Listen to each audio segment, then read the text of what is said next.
Book 4. That which rules within, when it is according to nature, is so affected with respect to the events which happen, that it always easily adapts itself to that which is and is presented to it. For it requires no definite material, but it moves towards its purpose, under certain conditions, however. And it makes a material for itself out of that which opposes it, as fire lays hold of what falls into it, by which a small light would have been extinguished. But when the fire is strong, it soon appropriates to itself the matter which is heaped on it, and consumes it, and rises higher by means of this very material.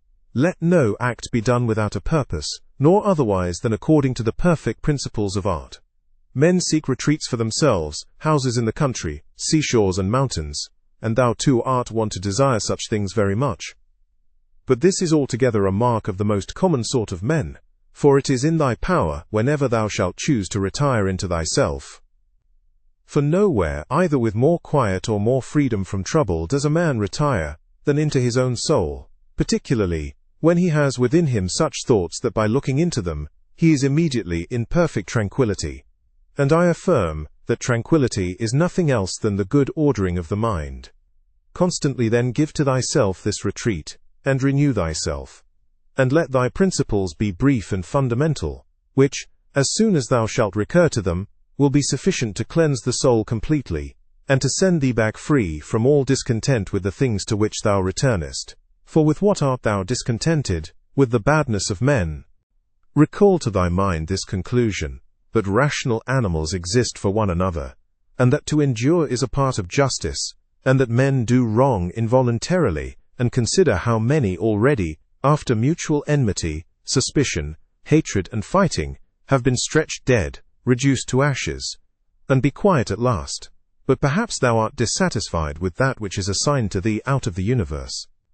Recall to thy recollection this alternative: either there is providence, or atoms, fortuitous concurrence of things. Or remember the arguments by which it has been proved that the world is a kind of political community, and be quiet at last. But perhaps corporeal things will still fasten upon thee.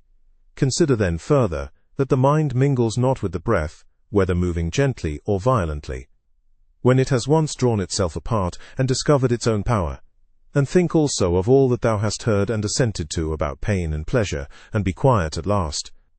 But perhaps the desire of the thing called fame will torment thee. See how soon everything is forgotten. And look at the chaos of infinite time on each side of the present, and the emptiness of applause, and the changeableness and want of judgment in those who pretend to give praise, and the narrowness of the space within which it is circumscribed, and be quiet at last. For the whole earth is a point, and how small a nook in it is this thy dwelling, and how few are there in it, and what kind of people are they who will praise thee? This then remains: remember to retire into this little territory of thy own, and above all, do not distract or strain thyself, but be free, and look at things as a man, as a human being, as a citizen, as a mortal. But among the things readiest to thy hand to which thou shalt turn, let there be these, which are two. One is that things do not touch the soul, for they are external and remain immovable, but our perturbations come only from the opinion which is within. The other is that all these things which thou seest change immediately, and will no longer be. And constantly bear in mind how many of these changes thou hast already witnessed. The universe is transformation, life is opinion. If our intellectual part is common, the reason also, in respect of which we are rational beings, is common. If this is so, common also is the reason which commands us what to do, and what not to do. If this is so, there is a common law also. If this is so, we are fellow citizens. If this is so, we are members of some political community. If this is so, the world is, in a manner, a state. For of what other common political community will anyone say that the whole human race are members? And from thence, from this common political community, comes also our very intellectual faculty and reasoning faculty, and our capacity for law. Or whence do they come? For as my earthly part is a portion given to me from certain earth, and that which is watery from another element, and that which is hot and fiery from some peculiar source.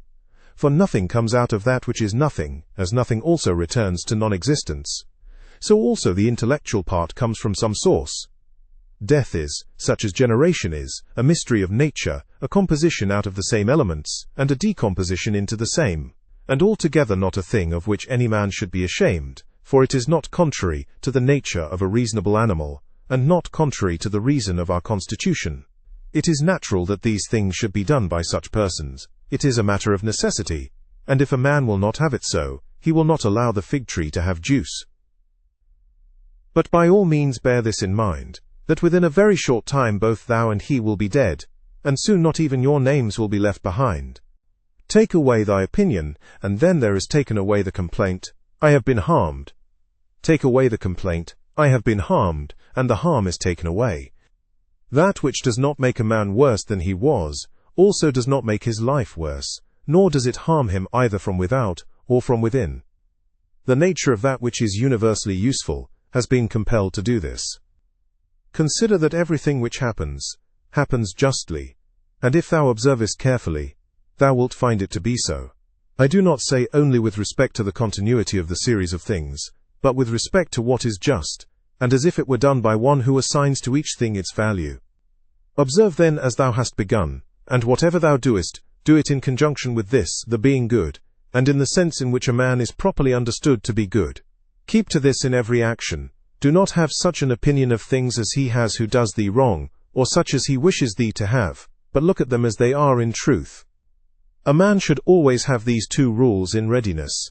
The one, to do only whatever the reason of the ruling and legislating faculty may suggest for the use of men. The other, to change thy opinion, if there is any one at hand who sets thee right and moves thee from any opinion. But this change of opinion must proceed only from a certain persuasion, as of what is just or of common advantage and the like, not because it appears pleasant or brings reputation. Hast thou reason? I have. Why then dost not thou use it? For if this does its own work, what else dost thou wish? Thou hast existed as a part. Thou shalt disappear in that which produced thee, but rather thou shalt be received back into its seminal principle, by transmutation. Many grains of frankincense on the same altar. One falls before, another falls after, but it makes no difference. Within 10 days thou wilt seem a god to those to whom thou art now a beast, and an ape, if thou wilt return to thy principles and the worship of reason. Do not act as if thou wert going to live 10,000 years. Death hangs over thee. While thou livest, while it is in thy power, be good. How much trouble he avoids, who does not look to see what his neighbor says or does or thinks, but only to what he does himself, that it may be just and pure. Or, as Agathon says, look not round at the depraved morals of others, but run straight along the line without deviating from it. He who has a vehement desire for posthumous fame does not consider that every one of those who remember him will himself also die very soon. Then again also they who have succeeded them, until the whole remembrance shall have been extinguished, as it is transmitted, through men who foolishly admire and perish. But suppose that those who will remember are even immortal, and that the remembrance will be immortal, what then is this to thee? And I say not what is it to the dead, but what is it to the living? What is praise except indeed so far as it has a certain utility? For thou now rejectest unseasonably the gift of nature, clinging to something else. Everything which is in any way beautiful is beautiful in itself, and terminates in itself, not having praise as part of itself. Neither worse than nor better is a thing made by being praised. I affirm this also of the things which are called beautiful by the vulgar, for example, material things and works of art. That which is really beautiful has no need of anything, not more than law, not more than truth, not more than benevolence or modesty. Which of these things is beautiful because it is praised, or spoiled by being blamed? Is such a thing as an emerald made worse than it was, if it is not praised? Or gold, ivory, purple, a lyre, a little knife, a flower, a shrub? If souls continue to exist, how does the air contain them from eternity? But how does the earth contain the bodies of those who have been buried from time so remote? For as here the mutation of these bodies after a certain continuance, whatever it may be, and their dissolution make room for other dead bodies, so the souls which are removed into the air after subsisting for some time are transmuted and diffused, and assume a fiery nature by being received into the seminal intelligence of the universe, and in this way make room for the fresh souls which come to dwell there. And this is the answer which a man might give on the hypothesis of souls continuing to exist. But we must not only think of the number of bodies which are thus buried, but also of the number of animals which are daily eaten by us and the other animals. For what a number is consumed, and thus in a manner buried in the bodies of those who feed on them.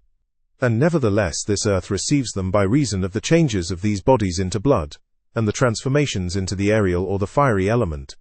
What is the investigation into the truth in this matter? The division into that which is material and that which is the cause of form, the formal.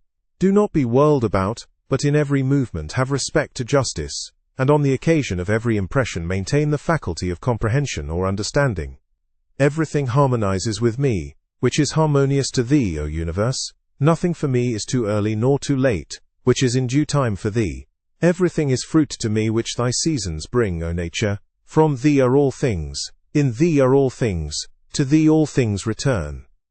The poet says, Dear city of Cecrops, and wilt not thou say, Dear city of Zeus? Occupy thyself with few things, as the philosopher, if thou wouldst be tranquil. But consider if it would not be better to say, Do what is necessary, and whatever the reason of the animal which is naturally social requires, and as it requires. For this brings not only the tranquility which comes from doing well, but also that which comes from doing few things. For the greatest part of what we say and do being unnecessary, if a man takes this away, he will have more leisure and less uneasiness. Accordingly, on every occasion a man should ask himself, Is this one of the unnecessary things? Now a man should take away not only unnecessary acts, but also unnecessary thoughts, for thus superfluous acts will not follow after. Try how the life of the good man suits thee, the life of him who is satisfied with his portion out of the whole, and satisfied with his own just acts and benevolent disposition. Hast thou seen those things? Look also at these. Do not disturb thyself. Make thyself all simplicity. Does any one do wrong? It is to himself that he does the wrong. Has anything happened to thee? Well, out of the universe from the beginning everything which happens has been apportioned and spun out to thee. In a word, thy life is short. Thou must turn to profit the present by the aid of reason and justice. Be sober in thy relaxation. Either it is a well-arranged universe or a chaos huddled together, but still a universe. But can a certain order subsist in thee and disorder in the all? And this too when all things are so separated and diffused and sympathetic. A black character, a womanish character, a stubborn character, bestial, childish, animal, stupid, counterfeit, scurrilous, fraudulent, tyrannical. If he is a stranger to the universe who does not know what is in it, no less is he a stranger who does not know what is going on in it. He is a runaway who flies from social reason. He is blind, who shuts the eyes of the understanding. He is poor, who has need of another, and has not from himself all things which are useful for life. He is an abscess on the universe, who withdraws and separates himself from the reason of our common nature, through being displeased with the things which happen, for the same nature produces this, and has produced thee too. He is a piece rent asunder from the state, who tears his own soul from that of reasonable animals, which is one. The one is a philosopher without a tunic, and the other without a book. Here is another half naked. Bread I have not, he says, and I abide by reason. And I do not get the means of living out of my learning, and I abide by my reason. Love the art, poor as it may be, which thou hast learned, and be content with it, and pass through the rest of life like one who has entrusted to the gods with his whole soul all that he has, making thyself neither the tyrant nor the slave of any man. Consider, for example, the times of Vespasian. Thou wilt see all these things, people marrying, bringing up children, sick, dying, warring, feasting, trafficking, cultivating the ground, flattering, obstinately arrogant, suspecting, plotting, wishing for some to die, grumbling about the present, loving, heaping up treasure, desiring consulship, kingly power. Well then, that life of these people no longer exists at all. Again, remove to the times of Trajan. Again, all is the same. Their life too is gone. In like manner view also the other epochs of time and of whole nations, and see how many after great effort soon fell, and were resolved into the elements. But chiefly, thou shouldst think of those whom thou hast thyself known, distracting themselves about idle things, neglecting to do what was in accordance with their proper constitution, and to hold firmly to this, and to be content with it. And herein it is necessary to remember that the attention given to everything has its proper value and proportion. For thus thou wilt not be dissatisfied, if thou appliest thyself to smaller matters no further than is fit. The words which were formerly familiar are now antiquated, so also the names of those who were famed of old are now in a manner antiquated, Camillus, Caeso, Valesus, Leonatus, and a little after also Scipio and Cato, then Augustus, then also Hadrian and Antoninus. For all things soon pass away and become a mere tale, and complete oblivion soon buries them. And I say this of those who have shone in a wondrous way. For the rest, as soon as they have breathed out their breath they are gone, and no man speaks of them. And, to conclude the matter, what is even an eternal remembrance? A mere nothing. What then is that about which we ought to employ our serious pains? This one thing, thoughts just and acts social, and words which never lie, and a disposition which gladly accepts all that happens, as necessary, as usual, as flowing from a principle and source of the same kind. Willingly give thyself up to Closso, one of the Fates, allowing her to spin thy thread into whatever things she pleases. Everything is only for a day, both that which remembers, and that which is remembered. Observe constantly that all things take place by change, and accustom thyself to consider that the nature of the universe loves nothing so much as to change the things which are, and to make new things like them. For everything that exists is in a manner the seed of that which will be. But thou art thinking only of seeds which are cast into the earth or into a womb. But this is a very vulgar notion. Thou wilt soon die, and thou art not yet simple, not free from perturbations, nor without suspicion of being hurt by external things, nor kindly disposed towards all, nor dost thou yet place wisdom only in acting justly. Examine men's ruling principles, even those of the wise, what kind of things they avoid, and what kind they pursue. What is evil to thee does not subsist in the ruling principle of another, nor yet in any turning and mutation of thy corporeal covering. Where is it then? It is in that part of thee in which subsists the power of forming opinions about evils. Let this power then not form such opinions, and all is well. And if that which is nearest to it, the poor body, is burnt, filled with matter and rottenness, nevertheless let the part which forms opinions about these things be quiet, that is, let it judge that nothing is either bad or good, which can happen equally to the bad man and the good. For that which happens equally to him who lives contrary to nature, and to him who lives according to nature, is neither according to nature nor contrary to nature.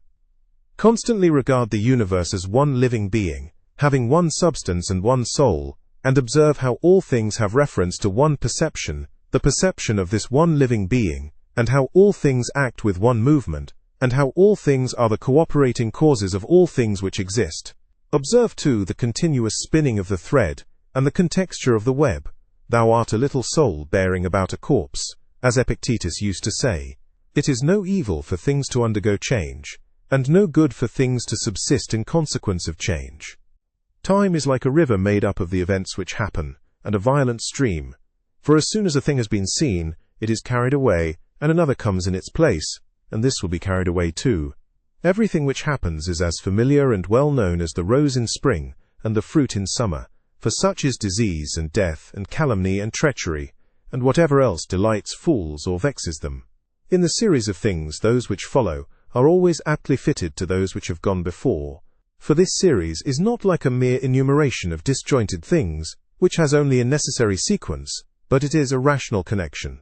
And as all existing things are arranged together harmoniously, so the things which come into existence exhibit no mere succession, but a certain wonderful relationship.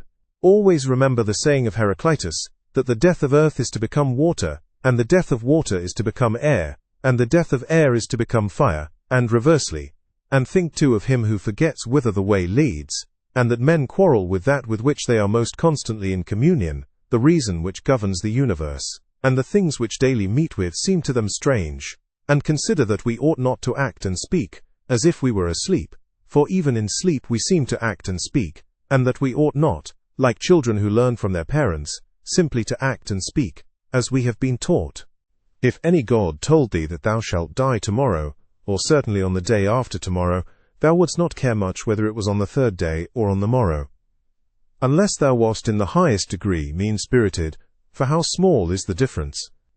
So think it no great thing to die after as many years as thou canst name, rather than tomorrow. Think continually, how many physicians are dead, after often contracting their eyebrows over the sick, and how many astrologers, after predicting with great pretensions the deaths of others, and how many philosophers after endless discourses on death or immortality, how many heroes after killing thousands, and how many tyrants who have used their power over men's lives with terrible insolence as if they were immortal, and how many cities are entirely dead, so to speak, Helice and Pompeii and Herculaneum, and others, innumerable. Add to the reckoning all whom thou hast known, one after another. One man after burying another has been laid out dead, and another buries him, and all this in a short time. To conclude, always observe how ephemeral and worthless human things are, and what was yesterday a little mucus tomorrow will be a mummy or ashes. Pass then through this little space of time conformably to nature, and end thy journey in content, just as an olive falls off when it is ripe, blessing nature who produced it, and thanking the tree on which it grew. Be like the promontory against which the waves continually break, but it stands firm, and tames the fury of the water around it. Unhappy am I, because this has happened to me. Not so, but happy am I, though this has happened to me, because I continue free from pain, neither crushed by the present, nor fearing the future. For such a thing as this might have happened to every man, but every man would not have continued free from pain on such an occasion. Why then is that rather a misfortune than this a good fortune? And dost thou in all cases call that a man's misfortune, which is not a deviation from man's nature? And does a thing seem to thee to be a deviation from man's nature, when it is not contrary to the will of man's nature? Well, thou knowest the will of nature. Will then this which has happened prevent thee from being just, magnanimous, temperate, prudent, secure against inconsiderate opinions and falsehood? Will it prevent thee from having modesty, freedom, and everything else, by the presence of which man's nature obtains all that is its own? Remember too on every occasion which leads thee to vexation to apply this principle. Not that this is a misfortune, but that to bear it nobly is good fortune. It is a vulgar, but still a useful help towards contempt of death, to pass in review those who have tenaciously stuck to life. What more then have they gained than those who have died early? Certainly they lie in their tombs somewhere at last, Cadicianus, Fabius, Julianus, Lepidus, or anyone else like them, who have carried out many to be buried, and then were carried out themselves. Altogether the interval is small between birth and death, and consider with how much trouble, and in company with what sort of people, and in what a feeble body, this interval is laboriously passed. Do not then consider life a thing of any value. For look to the immensity of time behind thee, and to the time which is before thee, another boundless space. In this infinity then what is the difference between him who lives 3 days, and him who lives 3 generations? Always run to the short way, and the short way is the natural. Accordingly say and do everything in conformity with the soundest reason. For such a purpose frees a man from trouble, and warfare, and all artifice and ostentatious display. Book 5. In he morning when thou risest unwillingly, let this thought be present: I am rising to the work of a human being. Why then am I dissatisfied if I am going to do the things for which I exist and for which I was brought into the world? Or have I been made for this, to lie in the bedclothes and keep myself warm? But this is more pleasant. Dost thou exist then to take thy pleasure, and not at all for action or exertion? Dost thou not see the little plants, the little birds, the ants, the spiders, the bees, working together to put in order their several parts of the universe? And art thou unwilling to do the work of a human being? And dost thou not make haste to do that which is according to thy nature? But it is necessary to take rest also. It is necessary, however, nature has fixed bounds to this too. She has fixed bounds both to eating and drinking, and yet thou goest beyond these bounds, beyond what is sufficient. Yet in thy acts it is not so, but thou stoppest short of what thou canst do. So thou lovest not thyself, for if thou didst, thou wouldst love thy nature and her will. But those who love their several arts exhaust themselves in working at them unwashed and without food. But thou valuest thy own nature less than the turner values the turning art, or the dancer the dancing art, or the lover of money values his money, or the vainglorious man his little glory. And such men, when they have a violent affection to a thing, choose neither to eat nor to sleep, rather than to perfect the things which they care for.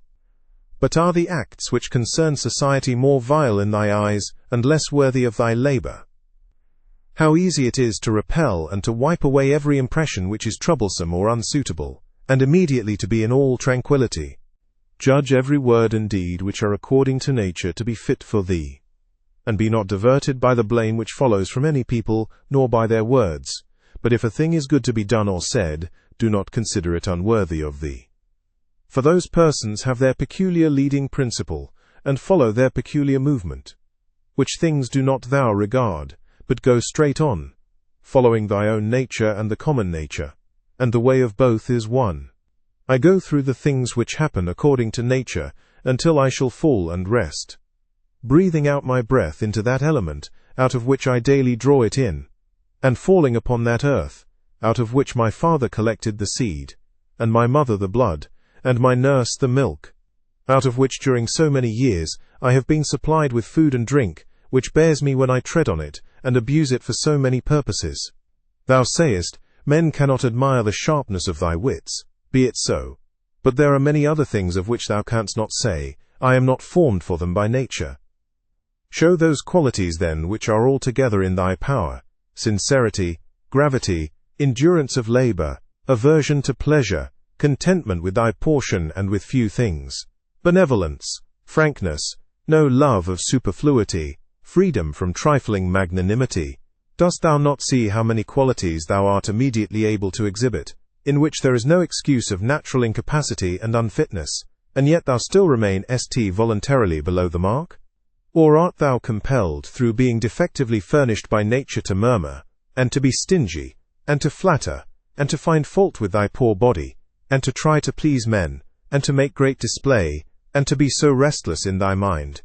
No, by the gods, but thou mightest have been delivered from these things long ago. Only if in truth thou canst be charged with being rather slow and dull of comprehension, thou must exert thyself about this also, not neglecting it, nor yet taking pleasure in thy dullness. One man, when he has done a service to another, is ready to set it down to his account as a favor conferred. Another is not ready to do this, but still in his own mind he thinks of the man as his debtor, and he knows what he has done. A third, in a manner, does not even know what he has done, but he is like a vine which has produced grapes, and seeks for nothing more after it has once produced its proper fruit. As a horse when he has run a dog, when he has tracked the game, a bee, when it has made the honey, so a man, when he has done a good act, does not call out for others to come and see, but he goes on to another act, as a vine goes on to produce again the grapes in season. Must a man then be one of these, who in a manner act thus without observing it? Yes.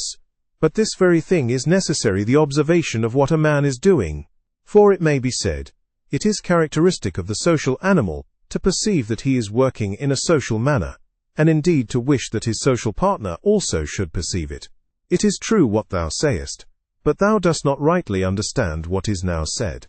And for this reason thou wilt become one of those of whom I spoke before, for even they are misled by a certain show of reason.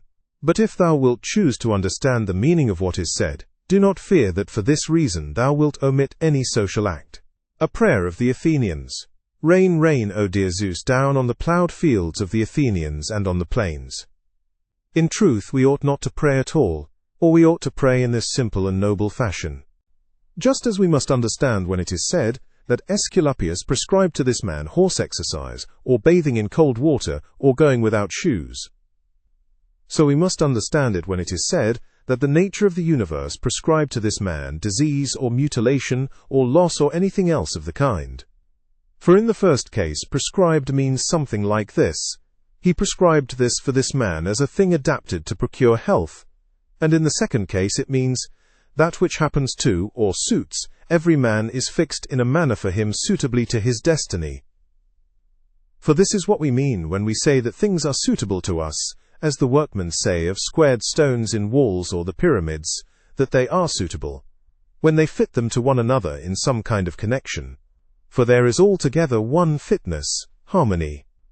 And as the universe is made up out of all bodies to be such a body as it is, so out of all existing causes necessity, destiny, is made up to be such a cause as it is. And even those who are completely ignorant understand what I mean, for they say, it, necessity, destiny, brought this to such a person. This then was brought, and this was prescribed to him. Let us then receive these things, as well as those which Aesculapius prescribes. Many as a matter of course even among his prescriptions are disagreeable, but we accept them in the hope of health. Let the perfecting and accomplishment of the things which the common nature judges to be good, be judged by thee to be of the same kind as thy health.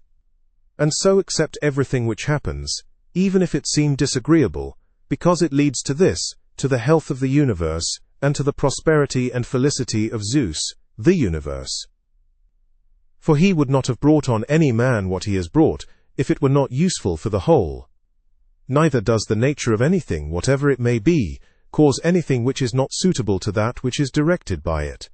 For two reasons then it is right to be content with that which happens to thee, the one, because it was done for thee and prescribed for thee, and in a manner had reference to thee, originally from the most ancient causes spun with thy destiny. And the other, because even that which comes severally to every man, is to the power which administers the universe a cause of felicity and perfection, nay, even of its very continuance. For the integrity of the whole is mutilated, if thou cuttest off anything whatever from the conjunction and the continuity, either of the parts or of the causes. And thou dost cut off, as far as it is in thy power, when thou art dissatisfied, and in a manner triest to put anything out of the way. Be not disgusted, nor discouraged, nor dissatisfied, if thou dost not succeed in doing everything according to right principles, but when thou hast failed, return back again, and be content if the greater part of what thou doest is consistent with man's nature, and love this to which thou returnest. And do not return to philosophy as if she were a master, but act like those who have sore eyes and apply a bit of sponge and egg, or as another applies a plaster, or drenching with water. For thus thou wilt not fail to obey reason, and thou wilt repose in it. And remember that philosophy requires only the things which thy nature requires. But thou wouldst have something else which is not according to nature. It may be objected, why, what is more agreeable than this which I am doing? But is not this the very reason why pleasure deceives us? And consider if magnanimity, freedom, simplicity, equanimity, piety, are not more agreeable. For what is more agreeable than wisdom itself, when thou thinkest of the security and the happy course of all things which depend on the faculty of understanding and knowledge?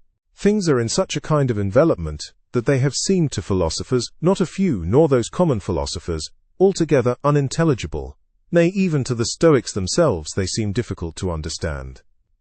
And all our assent is changeable, for where is the man who never changes? Carry thy thoughts then to the objects themselves, and consider how short-lived they are and worthless, and that they may be in the possession of a filthy wretch or a whore or a robber. Then turn to the morals of those who live with thee, and it is hardly possible to endure even the most agreeable of them, to say nothing of a man being hardly able to endure himself. In such darkness then, and dirt, and in so constant a flux both of substance and of time, and of motion and of things moved, what there is worth being highly prized or even an object of serious pursuit, I cannot imagine. But on the contrary, it is a man's duty to comfort himself, and to wait for the natural dissolution, and not to be vexed at the delay, but to rest in these principles only: the one, that nothing will happen to me, which is not conformable to the nature of the universe; and the other, that it is in my power never to act contrary to my God and Daemon, for there is no man who will compel me to this. About what am I now employing my own soul? On every occasion I must ask myself this question, and inquire, what have I now in this part of me which they call the ruling principle? And whose soul have I now? That of a child, or of a young man, or of a feeble woman, or of a tyrant, or of a domestic animal, or of a wild beast? What kind of things those are which appear good to the many, we may learn even from this. For if any man should conceive certain things as being really good, such as prudence, temperance, justice, fortitude, he would not, after having first conceived these, endure to listen to anything which should not be in harmony with what is really good. But if a man has first conceived as good the things which appear to the many to be good, he will listen and readily receive as very applicable that which was said by the comic writer. Thus even the many perceive the difference. For were it not so, this saying would not offend, and would not be rejected in the first case, while we receive it when it is said of wealth, and of the means which further luxury and fame, as said fitly and wittily.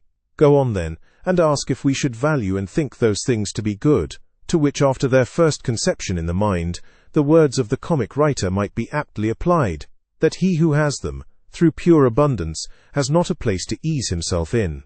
I am composed of the formal and the material, and neither of them will perish into non-existence, as neither of them came into existence out of non-existence. Every part of me, then, will be reduced by change into some part of the universe, and that again will change into another part of the universe, and so on forever. And by consequence of such a change I too exist, and those who begot me, and so on forever in the other direction. For nothing hinders us from saying so, even if the universe is administered according to definite periods of revolution. Reason and the reasoning art, philosophy, are powers which are sufficient for themselves and for their own works. They move then from a first principle which is their own, and they make their way to the end which is proposed to them. And this is the reason why such acts are named katorthosius, or right acts, which word signifies that they proceed by the right road. None of these things ought to be called a man's, which do not belong to a man, as man. They are not required of a man, nor does man's nature promise them, nor are they the means of man's nature attaining its end. Neither then does the end of man lie in these things, nor yet that which aids to the accomplishment of this end, and that which aids towards this end is that which is good. Besides, if any of these things did belong to man, it would not be right for a man to despise them, and to set himself against them. Nor would a man be worthy of praise, who showed that he did not want these things, nor would he who stinted himself in any of them be good, if indeed these things were good. But now, the more of these things a man deprives himself of, or of other things like them, or even when he is deprived of any of them, the more patiently he endures the loss. Just in the same degree, he is a better man. Such as are thy habitual thoughts, such also will be the character of thy mind, for the soul is dyed by the thoughts. Dye it then with a continuous series of such thoughts as these. For instance, that where a man can live, there he can also live well. But he must live in a palace. Well then, he can also live well in a palace. And again, consider that for whatever purpose each thing has been constituted, for this it has been constituted, and towards this it is carried. And its end is in that towards which it is carried. And where the end is, there also is the advantage and the good of each thing. Now the good for the reasonable animal is society. For that we are made for society has been shown above. Is it not plain that the inferior exist for the sake of the superior? But the things which have life are superior to those which have not life. And of those which have life, the superior are those which have reason. To seek what is impossible is madness. And it is impossible that the bad should not do something of this kind. Nothing happens to any man which he is not formed by nature to bear. The same things happen to another, and either because he does not see that they have happened, or because he would show a great spirit he is firm and remains unharmed. It is a shame then that ignorance and conceit should be stronger than wisdom. Things themselves touch not the soul, not in the least degree, nor have they admission to the soul, nor can they turn or move the soul. But the soul turns and moves itself alone, and whatever judgments it may think proper to make, such it makes for itself the things which present themselves to it. In one respect man is the nearest thing to me, so far as I must do good to men and endure them. But so far as some men make themselves obstacles to my proper acts, man becomes to me one of the things which are indifferent, no less than the sun or wind or a wild beast. Now it is true that these may impede my action, but they are no impediments to my affects and disposition, which have the power of acting conditionally and changing. For the mind converts and changes every hindrance to its activity into an aid. And so that which is a hindrance is made a furtherance to an act, and that which is an obstacle on the road helps us on this road. Reverence that which is best in the universe, and this is that which makes use of all things and directs all things. And in like manner also reverence that which is best in thyself. And this is of the same kind as that. For in thyself also, that which makes use of everything else, is this, and thy life is directed by this. That which does no harm to the state, does no harm to the citizen. In the case of every appearance of harm apply this rule: if the state is not harmed by this, neither am I harmed. But if the state is harmed, thou must not be angry with him who does harm to the state. Show him where his error is. Often think of the rapidity with which things pass by and disappear, both the things which are, and the things which are produced. For substance is like a river in a continual flow, and the activities of things are in constant change, and the causes work in infinite varieties, and there is hardly anything which stands still. And consider this which is near to thee, this boundless abyss of the past, and of the future, in which all things disappear. How then is he not a fool who is puffed up with such things, or plagued about them, and makes himself miserable? For they vex him only for a time and a short time. Think of the universal substance, of which thou hast a very small portion, and of universal time, of which a short and indivisible interval has been assigned to thee, and of that which is fixed by destiny, and how small a part of it thou art. Does another do me wrong? Let him look to it. He has his own disposition, his own activity. I now have what the universal nature wills me to have, and I do what my nature now wills me to do.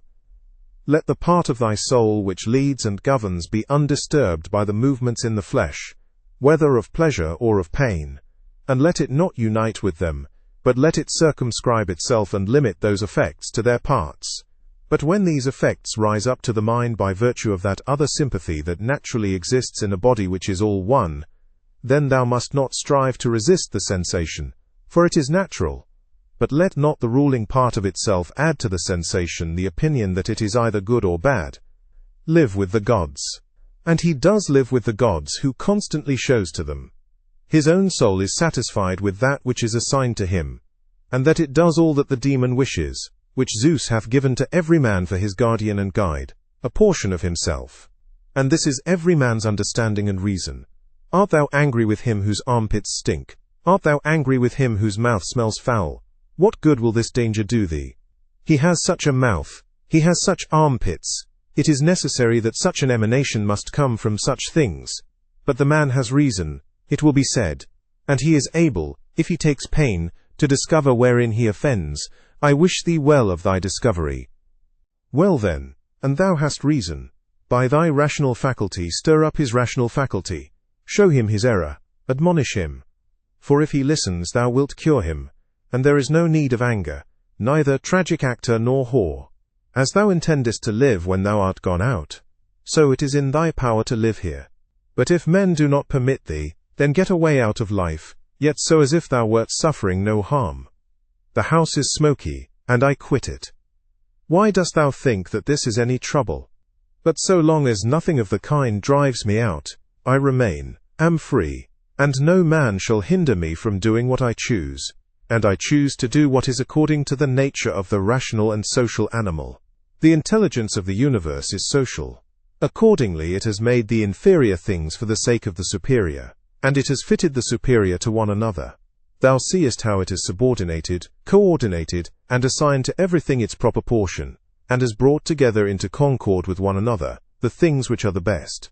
How hast thou behaved hitherto to the gods, thy parents, brethren, children, teachers, to those who looked after thy infancy, to thy friends, kinsfolk, to thy slaves? Consider if thou hast hitherto behaved to all in such a way that this may be said of thee, never has wronged a man in deed or word.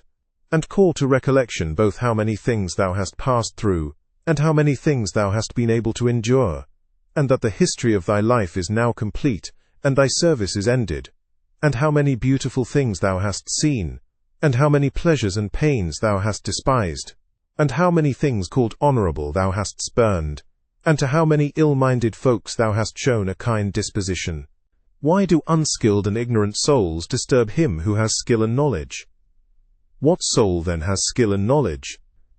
That which knows beginning and end, and knows the reason which pervades all substance and through all time by fixed periods, revolutions, administers the universe. Soon, very soon, thou wilt be ashes or a skeleton, and either a name or not even a name, but name is sound and echo. And the things which are much valued in life are empty and rotten and trifling, and like little dogs biting one another, and little children quarreling, laughing, and then straightway weeping.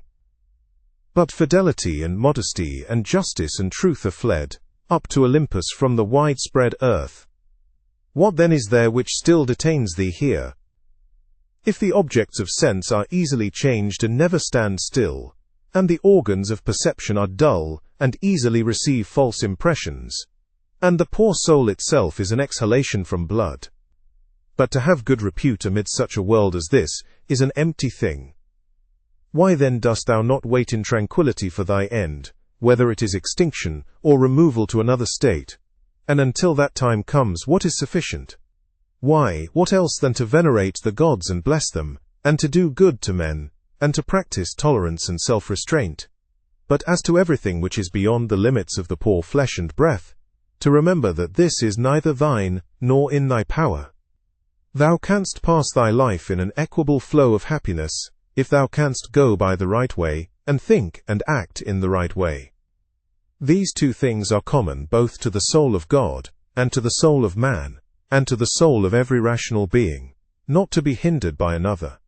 And to hold good, to consist in the disposition to justice and the practice of it, and in this, to let thy desire find its termination. If this is neither my own badness, nor an effect of my own badness, and the common weal is not injured, why am I troubled about it? And what is the harm to the common weal? Do not be carried along inconsiderately by the appearance of things, but give help to all according to thy ability and their fitness. And if they should have sustained loss in matters which are indifferent, do not imagine this to be a damage, for it is a bad habit. But as the old man when he went away asked back his foster child's top, remembering that it was a top, so do thou in this case also. When thou art calling out on the rostra, hast thou forgotten, man, what these things are? Yes, but they are objects of great concern to these people. Wilt thou too then be made a fool for these things? I was once a fortunate man, but I lost it, I know not how. But fortunate means that a man has assigned to himself a good fortune, and a good fortune is good disposition of the soul, good emotions, good actions,